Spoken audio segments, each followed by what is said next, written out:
Hello friends, welcome to the session. Today we are going to discuss contemporary political thought part 2, and the philosopher we are going to discuss, political theorist we are going to discuss is Mr. Robert Nozick. So as far as the introduction is concerned, Robert Nozick was a renowned American philosopher. He was a staunch supporter of individual rights and was widely known through his book Anarchy, State and Utopia, which was written in 1974, and this was the book which let him won the National Book Award for Philosophy and Religion in 1975. Among many other his important work, this book is very important for you to know. He was a renowned American philosopher, and as I have told you, he was a very fine supporter of individual right. He also provided his anti-consequentialist aspect of John Rawls' a theory of justice. As you all know, John Rawls, a very well known for his book A Theory of Justice, in which he provide how justice should be prevailed, how justice to each individual should be the motive of the statecraft of the state.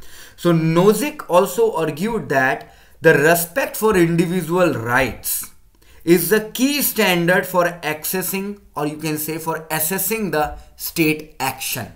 Whether the actions of the states are legitimate or not, that can be measured by the rights provided to the individual in that state.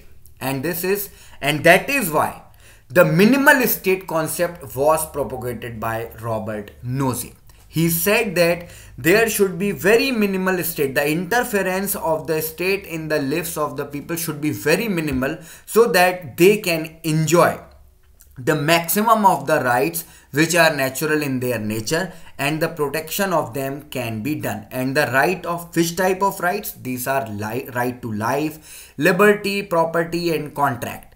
And you can also see here that some of these concepts are also derived in the Constitution of India. So as I was telling you, this is the contemporary political thought. So the contribution of Robert Nozick is very much there to this field. So his highly acclaimed work in other fields, as I already told you, he was instrumental in many fields, but for the best he known was for his book Anarchy, State and Utopia, in which he provided a doctrine about the rights, the foundation of right, the fundamental thoughts on which the state should be built, the method of the government, that is the minimalist state concept, and then there is the critique of end state principle. What should be the end state principles? What should be the fundamental things which a state wants to achieve through its governance? So first of all, Robert Nozick propagated that the rights are natural in their nature. Moral rights are understood as a state of natural rights.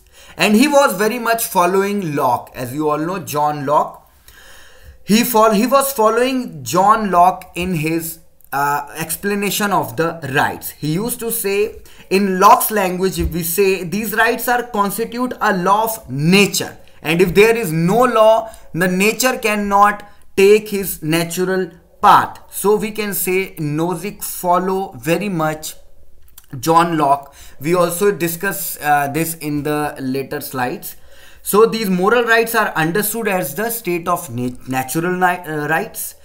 They are rights that precede and provide a basis for assessing and constraining not only the actions of individuals and groups, but also the conduct of political and legal institutions, which means the court and the governance. The efficacy, the efficiency of a governance of a state can be measured by the rights provided to its citizen. Okay, these are rights also precede social contract, morally constrain the conduct of individual groups.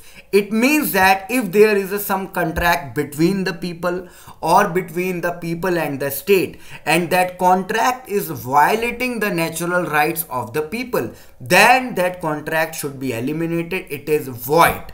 It will not stand forth on the, or we can say on the merit of protection of right. So these rights are natural and they should be preserved at any cost. Second thing is the minimal state concept. We can also say what is the foundation of right. So foundation of right in the book ASU, the name of the book was Anarchy, State and Utopia. We abbreviate it as ASU. So in ASU, Nozick provides no foundation for his affirmation of such Lockean natural rights. But in many pages, Nozick proclaims that these rights himself are precise theory of moral basis of individual right. It is the moral responsibility of a state to provide rights to the individual. Okay. Now comes the minimal state concept. Nozick refuted the individualist anarchist claim that no state, not even the minimal night watchman state, can be justified. He refuted that concept. He neglected that concept. He said, yes, the governance is required, but it should be minimal in nature. It should not it should not be there that there is no government. Then there will be what? Anarchism. Individual anarchism. Everybody will perform the work that he wants to perform. That can we can say that can fluctuate the path of a good governance. That is why Nozick refuted that idea, neglected that idea. What he actually said, he said a very interesting thing. He said that a minimal government should arise from the people themselves, and then that government should function. What he said? Nozick seeks to counter the anarchist claim by showing how a minimal state, essentially a state that is limited to the protection of right. It means the fundamental duty of a state is the protection of the right of its people, and it should be the fundamental duty. And when a government should dedicate himself in such type of activities, then that government will arise from within the people and will be fully functional. Okay, so this was the idea of Nozick. He focused minimal state should arise, but it should arise without violating the rights of the people, and then it should function. So this was the minimal state concept. So these are some important things. Now there are some end state pattern principle, as I was telling you. Nozick discerns two type of end state principle. These are very important. He also focused on the distribution of income. He said that I will discuss that in the question portion also, but firstly we will discuss the literary work of Nozick. Anarchy, State and Utopia, the famous book, the examined philosophical explanation, Justice, the nature of rationality, Equality, Socratic puzzles, Invariances, the structure. These are the literary works of Nozick. Now the important questions which may be asked from you in your examination. End state pattern in decision making. Nozick propound that if a government wants to make a policy, then the government should, based upon the type of the government will analyze the data it is having. Suppose it is about a policy making which is going to affect the income or the pay distribution of its people. So if they are egalitarians, then they will look for a policy which make almost similar income to everybody in the society, the egalitarians. Then the utilitarians, they will see how the maximum distribution of income can be provided to the people of the society. But Nozick somehow find a different way. He says the data which we are looking at, suppose that is the distribution of income in some quantified terms, then that data is particularly not useful for making a policy. There should also be a quantification of feelings, emotions, the marginal utility of the policy in decision making. So his approach in the policy making, or we can say the decision making, was somewhat different from the egalitarians and the utilitarians. Okay, so this is the first question that which can be asked from you, and state pattern in decision making, or how Nozick propounded his decision making theory for the government.